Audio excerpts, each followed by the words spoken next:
Hi friends, నువ్వు భారతీయ హిందువువా? అయితే నువ్వు భారతదేశంలో బతకడానికి ఇతర మతస్థులు నిర్ణయించిన కొత్త రూల్స్ ఇవే. నంబర్ 1, హిందువుకి సాయం అస్సలు రాకూడదు. చేస్తే నువ్వు బత్తాయివి. కానీ మిగతా వాళ్ళ మతస్థులకి సహాయం విచ్చలవిడిగా చేసుకోవచ్చు. ముఖ్యంగా హిందువులపైన దాడి చేయొచ్చు, వీలైతే చంపొచ్చు. అయినా సరే నువ్వు చూస్తూ ఉండాలి, మాట్లాడకూడదు. నంబర్ 2, హిందూ పండుగలు మీ ఇంటికి మాత్రమే పరిమితం అవ్వాలి. రోడ్లపైకి వస్తే చంపేస్తారు.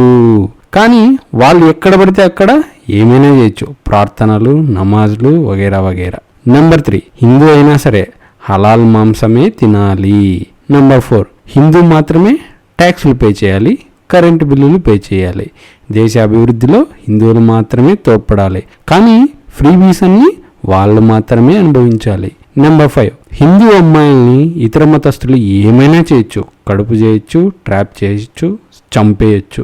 కానీ హిందువు ఇతర మతస్థుల వైపు కన్నెత్తి కూడా చూడకూడదు. నంబర్ 6, హిందూ దేవుళ్ళని బహిరంగంగా తిట్టినా, విమర్శించినా, కాలితో తన్నినా, చెప్పులతో గుళ్ళోకి వెళ్ళినా, ఈవెన్ మన గుళ్ళల్లో అశుద్ధం కూర్చున్నా సరే మనం చూస్తూ ఉండాలి తప్ప ఏం చేయకూడదు. వీలైతే చప్పట్లు కొట్టి ఎంకరేజ్ చేయాలి. ప్రపంచ దేశాల్లో ఉన్న హిందువుల్ని ఊచకోత కోసినా సరే మనం అయ్యో పాపమని కూడా అనకూడదు. కానీ ఇతర మతస్థుల్లో టెర్రరిస్టు నా కొడుకులను చంపినా సరే వాళ్ళు రోడ్లపైకి రావచ్చు, ధర్నాలు చేయొచ్చు. ఇవి హిందువుల కోసం ఇతర మతస్థులు పాస్ చేసిన రూల్స్. ఇకపై నుండి చీము, నెత్తురు, రోషం, పౌరుషం అనే మాటలన్నీ మనం విడిచేసి ఇలానే బతికేద్దాం. మనది ఒక బతుకు తునియమ్మ.